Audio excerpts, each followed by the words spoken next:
those people who have posters to display during the social. Following the last talk of this afternoon, we have about a 40-minute break, and poster setups should be right outside this room. 40 minutes should be plenty of time. The next talk of the afternoon is from people of the same group from West Virginia University, and it's entitled Alcohol Synthesis with Molybdenum Catalyst. It is co-authored by Z.Y. Liu, X. Lee, Liu Zhang, E. Zubovic, Ed Kugler, Dottie Berger, R.Y.K. Yang, Michael Close, J.L. Peterson. Ed Kugler will present this presentation.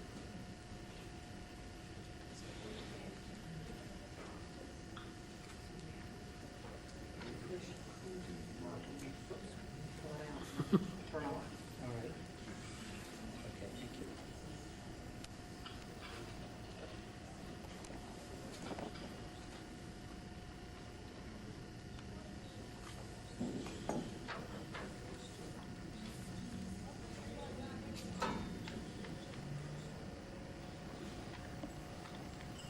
Okay, thank you, Diane.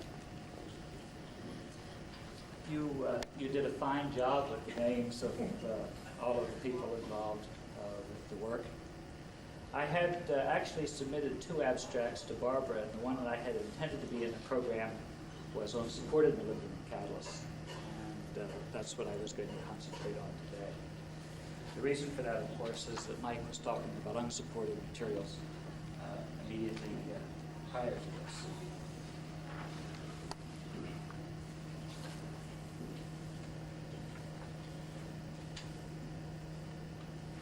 As Mike pointed out, this is part of a larger program where we're looking primarily at molybdenum compounds, and we're looking at the sulfides and also the carbides and nitrides.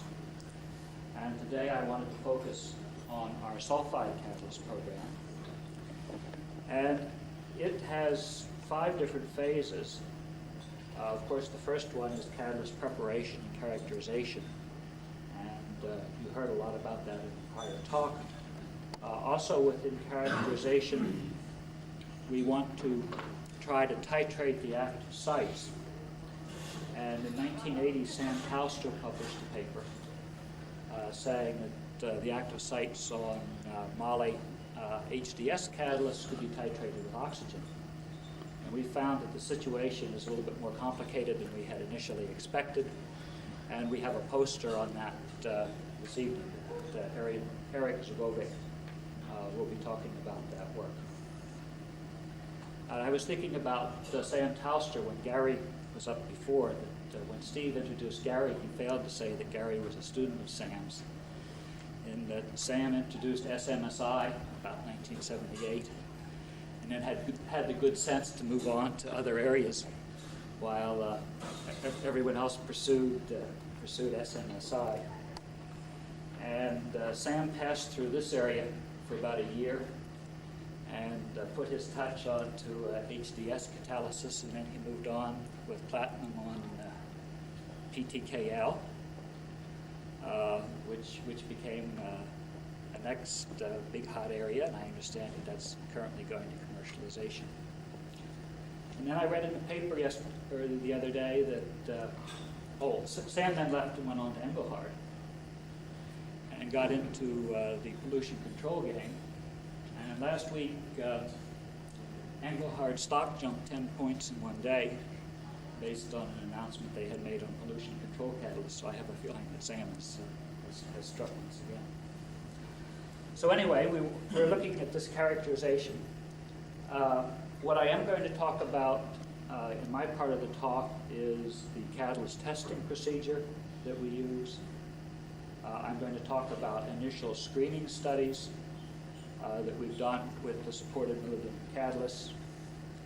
And then work that we intend to do but haven't gotten there yet. We plan to do detailed kinetic measurements. We hope to start that this summer with the molysulfide catalysts. And we've done computer modeling. I'm not going to talk about that, but we want to use the detailed kinetic measurements in the programs that have already been written.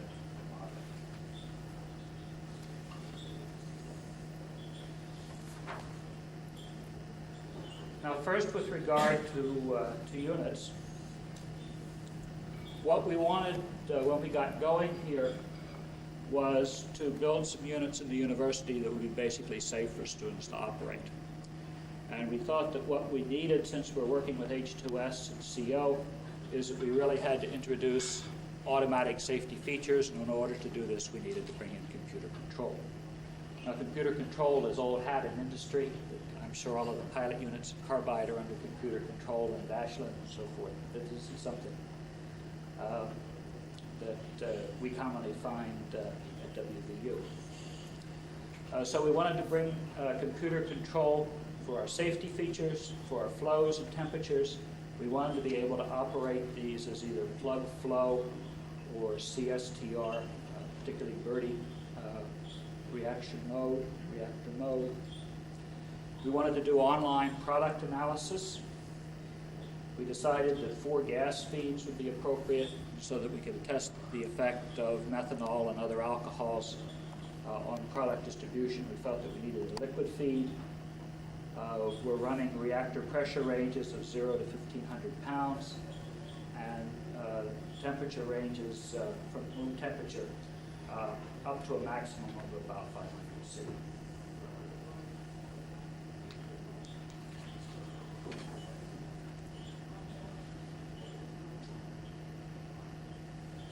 The flow sheet for this unit is pretty much as what you might expect. Talking about automatic safety features, we have shut-off valves on all of our gas feed lines.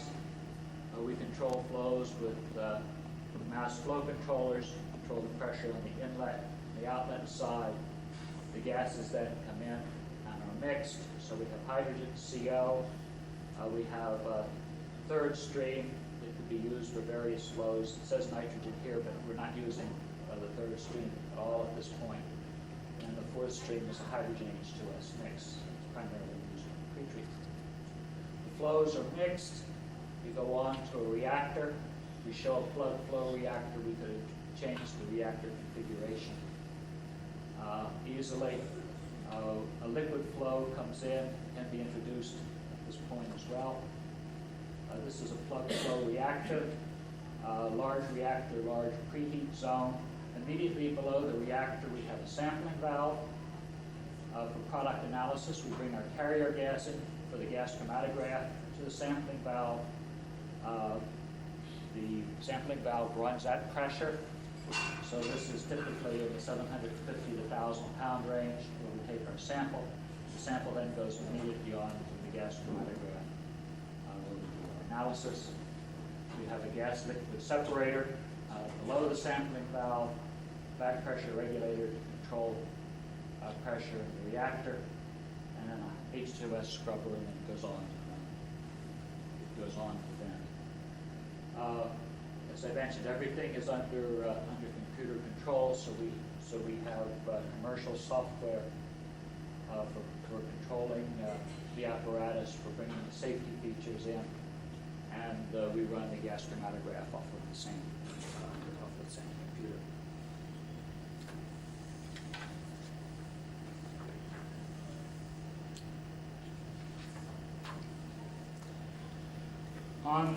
On the product analysis, we sample at reactor pressure. We're using heated transfer lines. We also have a substantial step down in pressure in going from reactor pressure to the pressure in the lines in the GC, so that you get flash vaporization of anything that might have been liquid previously. And then we do a simultaneous analysis for the hydrocarbons, alcohols, and organics. Now, since this is a new area for us, focusing on alcohol synthesis, we immediately had a great deal of difficulty with product analysis. And I had talked about some early phases of this work at the PETC contractors review in September. And at that time, we really weren't able to do any alcohol analysis other than methanol. That we were having problems with heavier hydrocarbons being produced, overlap between hydrocarbon products and alcohol products in our gas chromatograph, and we just weren't able to make any sort of a statement as to what types of heavier products we found. We have subsequently gone to a capillary column. The J and W cells as a DB wax. It's a very polar column, and it separates all of the alcohols starting at methanol through C5. So we can get baseline separation of all of the alcohols from C1 to C5. Some of the peaks are close, and if you have a large concentration of one and a smaller concentration of another, you may see some shoulders. But at least starting off, we have the option of separating all of the alcohol products. We show acetaldehyde and propionaldehyde in here. Aldehydes and ketones are also separated on this column and would interfere with the alcohols. The nice thing about this column, however, is that the light hydrocarbons basically come out with the initial front of with the initial product coming through the column. So the result is that if we make a light hydrocarbon mixture, we really don't have any interference. I guess one of the things I wanted to note was the retention time to the methanol. It's about 3.2 minutes for methanol on this particular column. And I'll show you quickly what a hydrocarbon distribution looks like. This is going from C5 through C16. And I said methanol was at 3.2 minutes. We see normal C9 coming through at about 3.2. So basically products C8 and lighter on the hydrocarbons really don't interfere with our oxygenate analysis. And with most of the catalysts we worked with, we haven't seen heavy hydrocarbon products, although we have seen some heavy products on some, as the problem that Dave Minahan described this morning. You can get in a position with some catalysts where you're making a lot of heavy Fischer-Tropsch products, and then there's nothing you can do. You throw up your hands and you go on to a different catalyst or different conditions. I mentioned that we do simultaneous analysis between the alcohols, hydrocarbons, and the inorganics, and this is a Hayes set column, which is just a sort of a slight improvement on Poropac. And what we're interested in primarily, we don't analyze for hydrogen. We're running a helium carrier and let it go negative. We use nitrogen as an internal standard for conversion. We have baseline separation of CO, methane, CO2, and then we really just ignore the heavier product because we have the overlap problem in this column as well. We use the capillary solely for hydrocarbon products.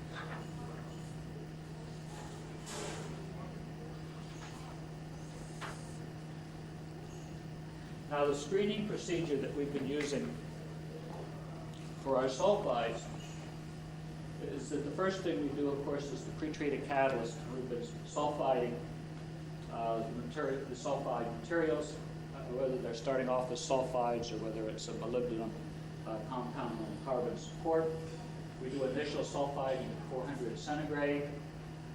We remove H2S from the system. We cool it to 200 C, which is our initial test condition, our initial test temperature. We run a reactant mixture of hydrogen CO of 1, 750 pounds pressure, and then we temperature program. We temperature program at 10 degrees per hour. We program from 200 centigrade to 400, then back down to 200, and we take samples at approximately 2-hour intervals during this temperature sequence.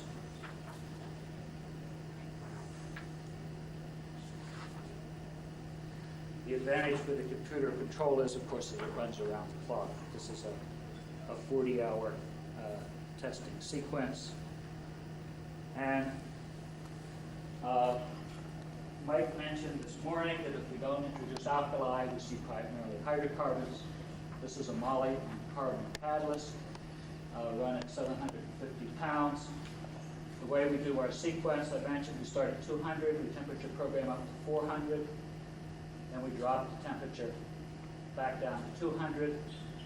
The methodology we use is we use open circles for increasing temperature. We use closed circles for decreasing temperature, or closed figures for decreasing temperatures.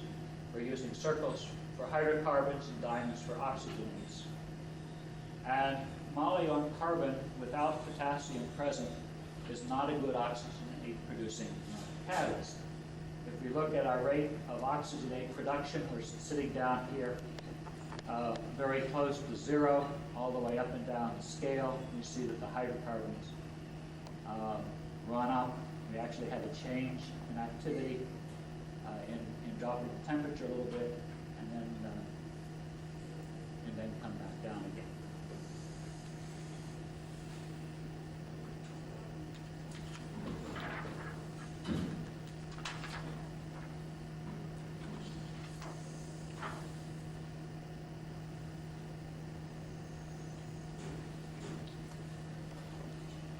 If we introduce potassium to these catalysts, what we see is we start making oxygenated products.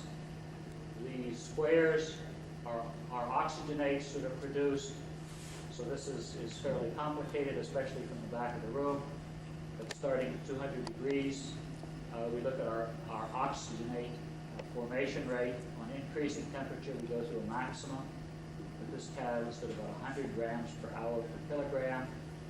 It drops off as we go to 400 degrees. The maximum is somewhere around a little over 300, so maybe about 325 centigrade on the maximum.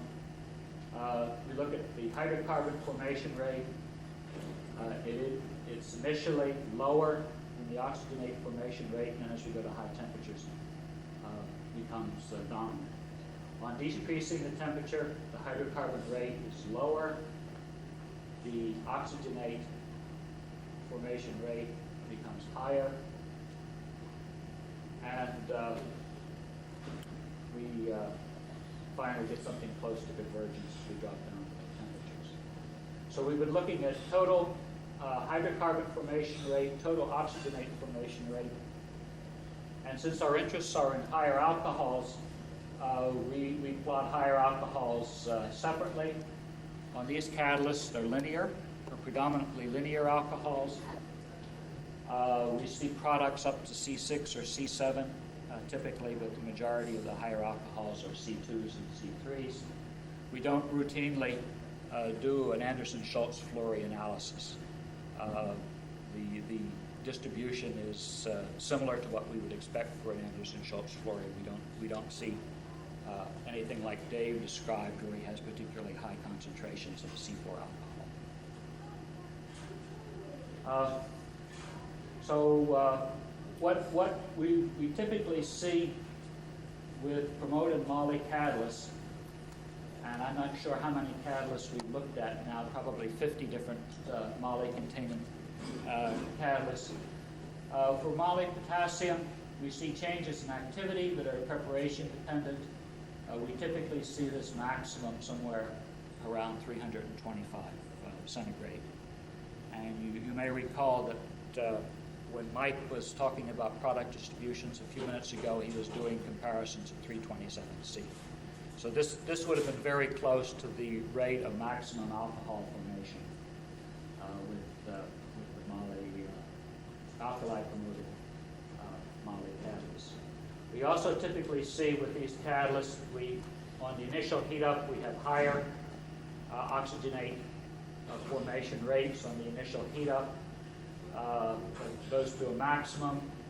As the temperature is lowered, we usually have agreement on the initial drop in temperature, and then we see that there's been some change in the catalyst where we have a lower, higher alcohol formation rate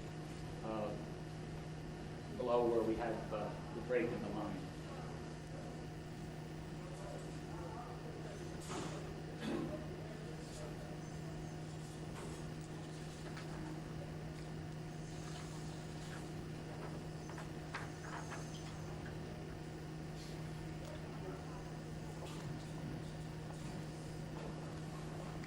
We've looked at promoting these catalysts with cobalt.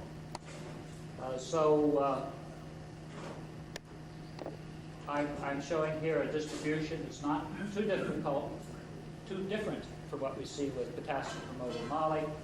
What we do observe when we add cobalt is that our temperature for maximum activity shifts. It shifts to a higher temperature. But with moly alone, we've typically seen maximums at about 325. With this particular sample, the maximum has shifted somewhere in the 350 to 370 centigrade range. The maximum, what we also see with this particular catalyst is that our alcohol formation rate is always higher than our hydrocarbon formation rate. Now that's not true for all cobalt promoted moly catalysts, but is for this particular one. There's some where we have a crossover at the very highest temperatures. Again, what we see when we look at the higher alcohols, we see quite a bit of higher alcohol on the initial heat up. We're running in the 30 to 40 weight percent range of total product is higher alcohol. It drops off at the highest temperatures, and then on the cool down run, we find that we have a significant drop off in our higher alcohol formation rate. So again, it looks like we have the same type of change in the catalyst after we've gone to the highest temperatures and then cooled down. I mentioned that the way the catalyst is put together primarily affects the activity and not really the product distribution. This is showing data on 3 different catalysts, and the order of metals is really in the order of preparation. So these are all cobalt potassium promoted moly sulfides. So the designation on the first one, the diamonds, indicates that moly was added to the carbon support first, then cobalt, and finally potassium. The second designation indicates that potassium was added first, and then moly, and then cobalt. These are the triangles. And finally, the squares. It was moly and cobalt co-impregnated, and then potassium added to these. And the ratios, mole ratios, are given to the right. And what we see with all of these is that basically we have this maximum in oxygen formation rate at about 350 centigrade. We see that the preparation designated as diamonds is the most active of these. This is with the moly added first and then cobalt, finally potassium. We see the co-impregnation falls somewhere in the middle, and that the lowest activity material was the potassium added first and then moly and cobalt. But what we really don't see significant changes in selectivity. That if you were trying to produce a catalyst and you were happy with the selectivity that you had, clearly you're interested in maximum activity. At this stage, for us, we're really interested in the selectivity of the materials, and high activity is nice, but it's certainly not a major criteria.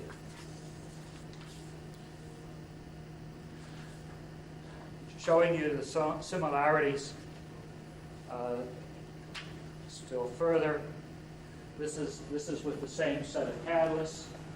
What we mentioned that the diamonds are moly, cobalt, and then potassium. Triangles are potassium first. And what we see is on the heat up, the higher alcohol selectivity is higher than on cool down. We've seen this with all the moly catalysts. There is some variation here on the heat up cycle in the intermediate temperature range around 250. But when we get up to the 300 degrees centigrade range, we see that this pretty much washes out, and not too much difference in selectivity when we get here to the maximum alcohol formation rate.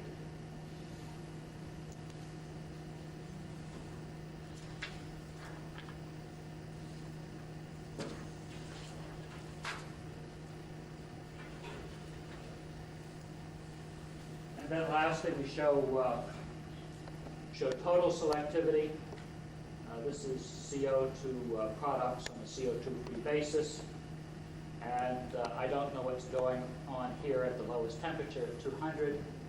When we get to about 250, we see that we're in the 90% selectivity range for all of the catalysts. When we get to high temperatures, we have this fall off. This is typical. Dave Minahan talked about it this morning. You have thermodynamics going against you. You have secondary reactions take place. Then when we cool down, we find that we have very high selectivities to oxygenates. Unfortunately, most of this is methanol, so it becomes a very good methanol synthesis catalyst. Selectivity-wise, a very good methanol synthesis catalyst on the cool down side.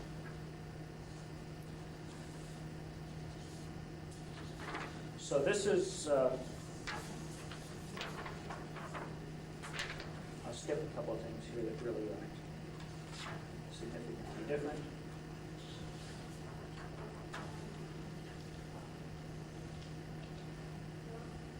What we've observed from these screening catalysts, nothing particularly new or surprising. We see that alkali is necessary for higher alcohol selectivity. We see that the preparation method primarily affects activity, does not seem to have large effects on the selectivity that we observe. And we see that cobalt primarily increases the temperature for our maximum alcohols yield. In going to higher temperature, this also gives us a higher total alcohol production rate.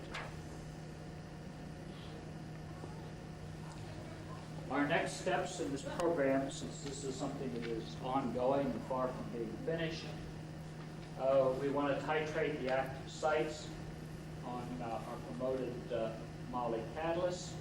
And of course, the reason we want to do this is we want to take a look at what the specific activity might be. We're interested in whether the activity per active site is related to composition, or is it strictly based on the number of sites that are present? So we're interested in what the relationships might be on composition, between composition and specific activity per site. We need to improve our product analysis, not so much with these catalysts, but with some others that we're working with, where we make lots of what seem to be oxygenated products, but we don't really have a good handle on what we're making. So we're always interested in upgrading our techniques, and we're going to bring a GC mass spec online on the unit so we can handle some of these unknowns that we're currently dealing with.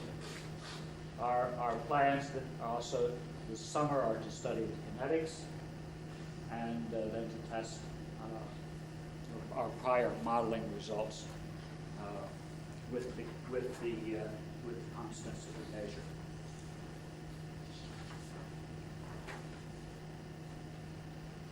In conclusion, I would like to acknowledge various people for their support. Our financial support is coming from DOE, Pittsburgh Energy Technology Center. We're also receiving lots of encouragement and technical support from Union Carbide. Mike mentioned some of the analyses that Carbide has been nice enough to run for him. We also have gotten a lot of advice with regard to building computer-controlled units from Postsheet. And lastly, our funds are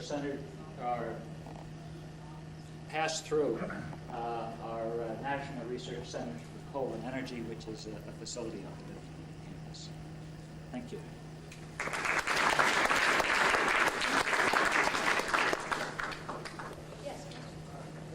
After cooling down a few hundred degrees, if you repeat the cycle again, do you repeat yourself, or is it really other food changes? We don't ordinarily repeat the cycles. We've done that with a couple catalysts that were particularly active. And my recollection is that, for example, if we're interested in something around 300 or 325 centigrade, that if we go back to about 300, 325, we have performance similar to what we measured on. I would assume that on the up, that going up the second time, you would more closely approximate the curve of coming down. Is that not true? I don't think we've looked at that one. I would think that would be reasonable, but I don't recall that we've done that. But that's certainly something that we should take a look at. We've assumed that since we have a difference in selectivity between the heat up and cool down cycle, that there's been a change in the composition of the catalyst, but we haven't really pursued that. So that's what I was asking. Yeah. I mean, is it changing further? Yeah.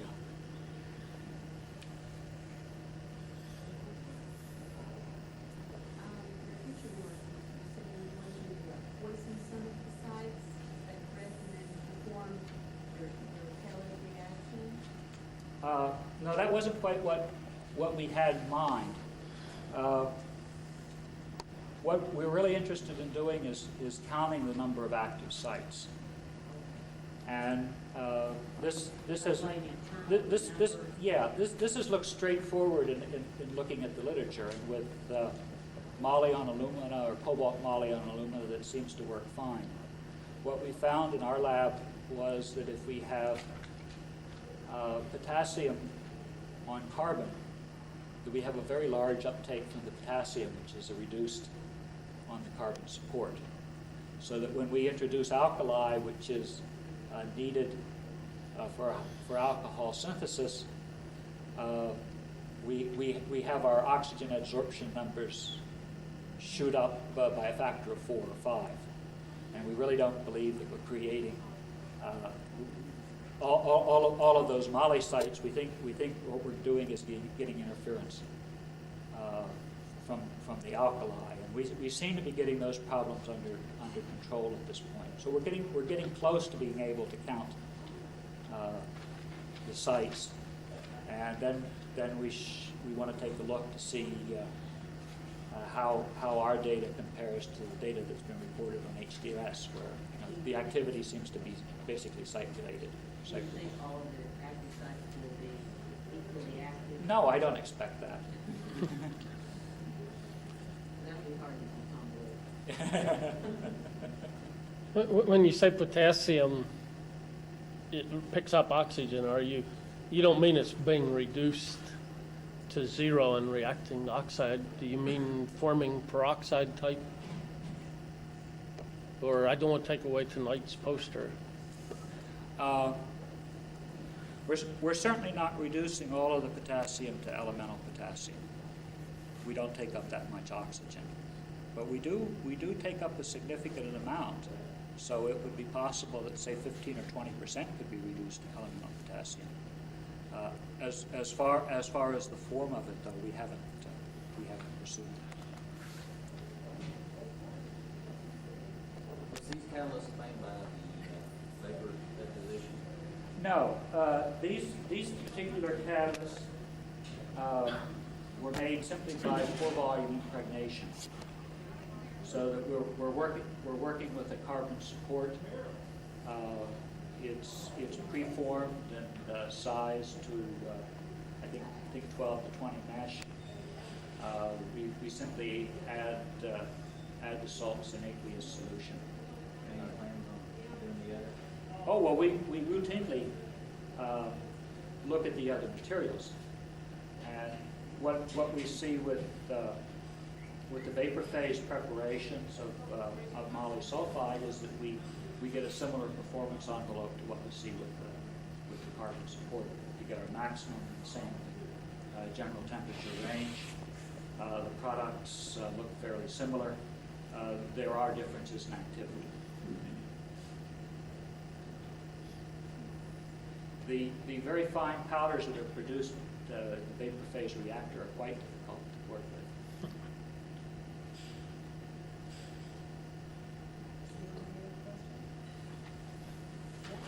it's time for a coffee break. Looks like the coffee has arrived.